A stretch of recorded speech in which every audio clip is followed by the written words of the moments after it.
welcome back to my channel, and like I discussed in the last two videos, I will be doing a series of videos covering my breast cancer journey up until where I am, which is 1 year post chemotherapy. And the aim for this is if I can help even one person that's just been diagnosed or who might feel as if they're in this whole fight by themselves, then I have done an immense job. So here we go. So I have covered what it was like, my diagnosis story, and what it was like. And now, as promised, I'm going to talk about once you finish the surgery. I want to also touch on this particular point. Everyone's journey can be different, and my choice, or the choice my doctors made, was to remove the lump first, which I'm grateful for. Some people, based on the type of cancer, then they might say, okay, do chemotherapy first to shrink the actual tumor, right? So remember, they all thought that my tumor was small. It was growing, as HER2 positive cancers can grow quite quickly, and so it was a good decision to take it out if you want it, before it can spread. Now, I touch on HER2 positive because there are different types of cancers, which is why when people come to me and they're like, there are different types of cancers, but different types of breast cancers. So you have HER2 positive, you have progesterone negative, progesterone positive, estrogen negative, progesterone negative, and then you have triple negative, which is the most aggressive form of breast cancer. That means you have no hormone receptors. You're neither HER2 positive, progesterone positive, nor are you estrogen positive. And so when people tell me to, drink baking soda, I'm just like, for which one? Which one of these cancers are we going to treat? And it's a very complex thing, and I didn't know the differences. I'm going to be very honest. My mom passed from it, and in the family it just always has been, she died from breast cancer. We don't know what type of cancer she had, and so what type of breast cancer, I keep saying what type of cancer, what kind of breast cancer she had. So I don't know if it was estrogen positive, HER2 positive or not. And that's one of the things. I did the BRCA gene test. The most popular person, I think everyone kind of knows who did that, was Angelina Jolie, when she did the test to find out if she had pre-existing risk of contracting breast cancer, and that is still being done today. Anyways, I don't want to get derailed because there's so many things that we can discuss. But once I finished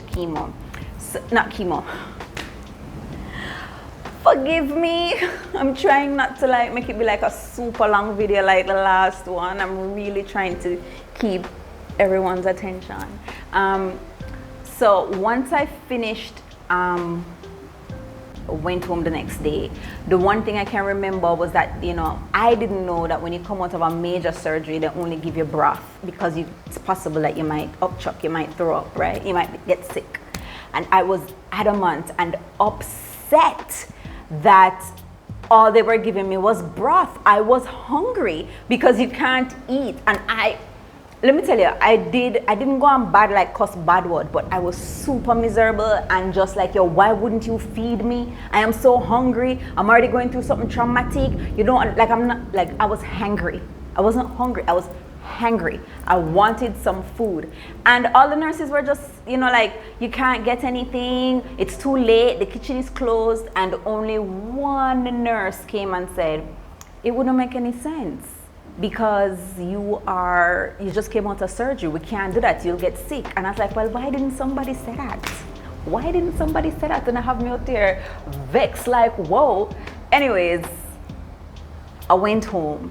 There's so many things to deal with when you go home after the surgery. I know I told my doctor that I wasn't worried about the scar, but once you come from under anesthesia and the reality of everything hits you, you are absolutely thinking, how is this scar going to look? And I did nipple conservation surgery, meaning that they did not remove all of the breast. So what I did is what you would call a lumpectomy. So they went in and they took the lump out, and they basically gave me a scar from here to here. Now, before we went in, they discussed certain things like, oh, your arm's going to feel weird after, and so forth. And I'm just like, yeah, that's fine. Then I'm in the gym 4 times a week. I'm good. I was not. Because what happens is that they go through in order to remove your lymph nodes, in order to test the lymph nodes to see if there has been any spread to your lymph nodes, which would then take it across your body.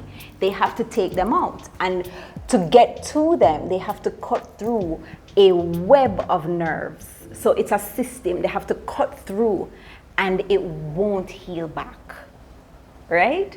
It won't heal back. And so what you feel is a numbness. It is the strangest thing. So you feel numbness.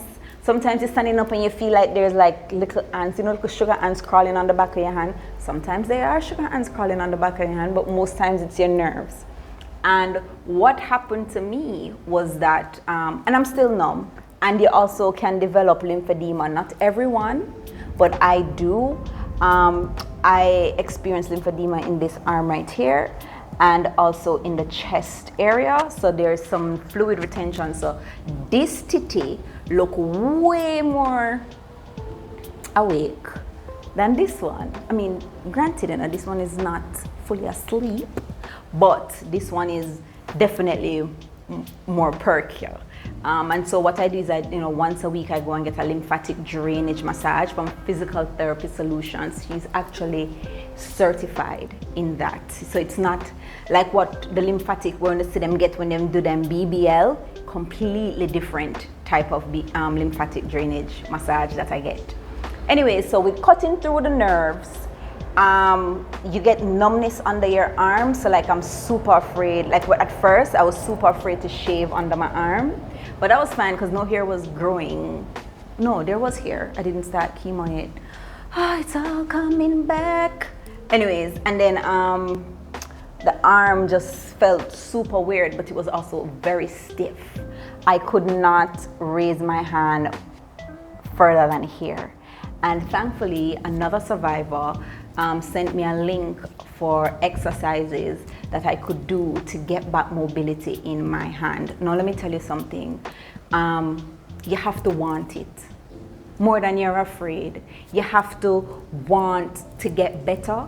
You have to make up your mind that this thing is not going to take over your life. And I refused to make this thing make me can't lift up my hand all the way. I refuse, like I was adamant. But at the same time, it was the height of COVID. I mean, when you remember when we were bathing or groceries and like taking off our clothes at the front door and all, it was the height of COVID, so I couldn't go anywhere. Because now I am immunocompromised. So everywhere you turned, that's all you heard. You can't leave. So my parents didn't even want me to go anywhere. And my friend, 2 friends, Danielle and Jair, they video called me and showed me how to use a towel and stretch the hand, stretch it, and press against the wall. And I was just like, I've gone as further as I can. I feel like I can feel something under here, it's gonna pop. And they're like, no, it's not. You need to push yourself. And so you need people who know what they're doing, but people who will encourage you as well. And so I just kept on pushing till one day I was able to lift my hand up, and I did a video showing you guys exactly how to do those exercises. It's post-lumpectomy exercises, so you can watch that and try it out yourself, but also discuss with your physician, because when I came out they gave a big waterproof bandage here, and at first I was scared to bathe, and then I wasn't. The mental part about it is when we finally removed the bandage, I just stood up in front of the mirror naked, and I just looked on myself and I said, wow, I look like a sci-fi experiment, right? Because I had this in my chest. Did I have it yet? No, I'm lying. But I had the big cut. I had, the markup on me. And I just, it looked like I escaped from a lab. And then I look on it and I was just like, this is me. And I would force myself to look at myself every single time I was going into the shower, because I realized I would just zoops past the mirror. But I just started taking time and looking, and it was good for me. It helped me. After a while, it just wasn't an event. I just started dancing in front of the mirror, started playing music, and I was back to my old self again. It's major surgery. The hair is still tender, even though it healed really, really well. And I was so happy for that. In terms, after the medical part now, after you finished it, it's when they test it. And after they test the lymph nodes, that is when they're able to stage you. So we were wrong. I thought it's the size of the lump. It's if it's spread, if it's spread, the size of the lump, and so forth. So based on what was happening is that the size of my lump was at 2, stage 2. But the fact that it was in 4 out of 7 lymph nodes, it ended up being stage 2B, because that is considered spread. So it didn't go in all my lymph nodes, because all my lymph nodes would mean that it would be getting ready to travel around my body. But because it was in 4 out of 7 lymph nodes, it was automatic that should I accept, I would have to take, should you accept, I would have to do chemotherapy. And so that was a huge disappointment for me. I did a video about it, and I know I seemed perky and everything. My stepmother, she prayed for me, and that was another mental thing, because we were certain that it was so tiny. We were certain that there was no spread. So when the doctor come back, I was just like, hey, my bad. It's a 2 centimeter and it's in 4 out of 7 lymph nodes. So, chemo. So I was just like, I beg your pardon. I beg your pardon? Anyways, we said, let's do this. Let's go. Let's start. And so they have to give your body time to heal. But then we started making plans. I identified the oncologist, big up Dr. Sherry Chin at Island Medical Specialist. And we identified an oncologist who started talking, spoke with my dad and my mom. And I think one of the hardest parts for me, and it's so hard for me to talk about, one of the hardest parts was to see my parents scared. Because no matter how brave they were, just based on the questions they were asking and also the cost of everything, they were scared. And so that also encouraged me to just have a can-do attitude and to push it, because I wasn't going to make them any more scared than they already were. And yeah, so we started speaking with the oncologist. How long will this take? How many sessions will I need to do? And when do I start? And from there on, so I finished the surgery April 6th/7, and I started chemo June 23. Notice that number 23 keeps popping up. 23, 23, 23.